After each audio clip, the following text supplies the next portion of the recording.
What are you celebrating, if you celebrate anything? And I submit to you, atheist, you shouldn't celebrate anything.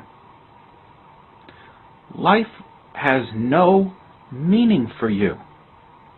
It has no meaning.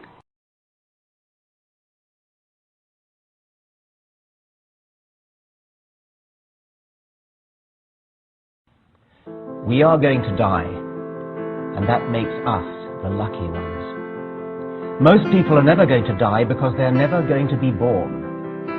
The potential people who could have been here in my place, but who will in fact never see the light of day, outnumber the sand grains of Sahara.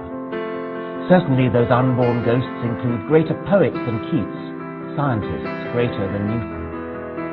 We know this because the set of possible people allowed by our DNA so massively outnumbers the set of actual people. In the teeth of these stupefying odds, it is you and I, in our ordinariness, that are here. We privileged few, who won the lottery of birth against all odds, how dare we whine at our inevitable return to that prior state from which the vast majority have never stirred? I know that the molecules in my body are traceable to phenomena in the cosmos. And it's our 15 pounds of gray matter that figured this out. There's a kinship with the cosmos that resonates deeply with New Age thinking, but I'm not apologetic about that. It's what we find. If whatever we find resonates with whoever, go ahead, take it. And when I reflect on our kinship with the cosmos, when I do the calculation that shows that a 15-ton meteorite that we have in the center of the Rose Center for Earth and Space, it's an iron meteorite.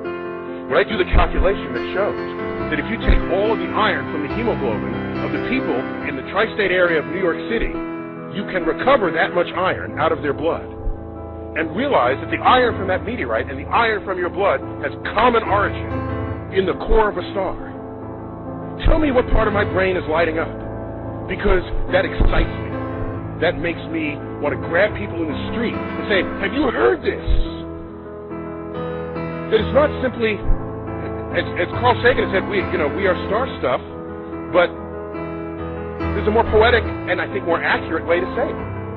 It's quite literally true that we are stardust. In the highest exalted way one can use that phrase.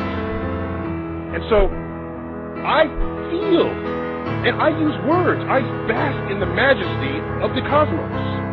I use words, compose sentences that sound like the sentences I hear out of people who had revelations of Jesus, who go on their pilgrimages to Mecca. Now, it's also commonly imagined that atheists think there is nothing beyond human life and human understanding.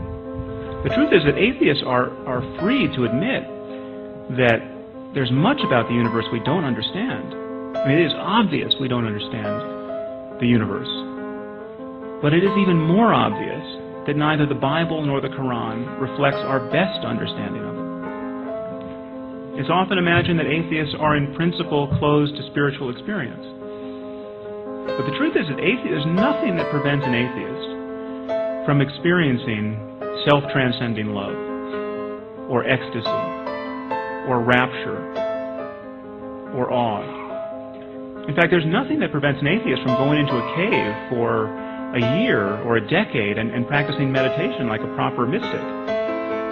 What atheists don't tend to do is make unjustified and unjustifiable claims about the cosmos on the basis of those experiences. Recognize that the very molecules that make up your body, the atoms that construct the molecules, are traceable to the crucibles that were once the centers of high-mass stars, that exploded their chemically enriched guts into the galaxy, enriching pristine gas clouds with the chemistry of life, so that we're all connected to each other biologically, to the earth chemically, and to the rest of the universe atomically. That's kind of cool. That makes me smile. And I actually feel quite large at the end of that. It's not that we are better than the universe. We're part of the universe. We're in the universe, and the universe is in us.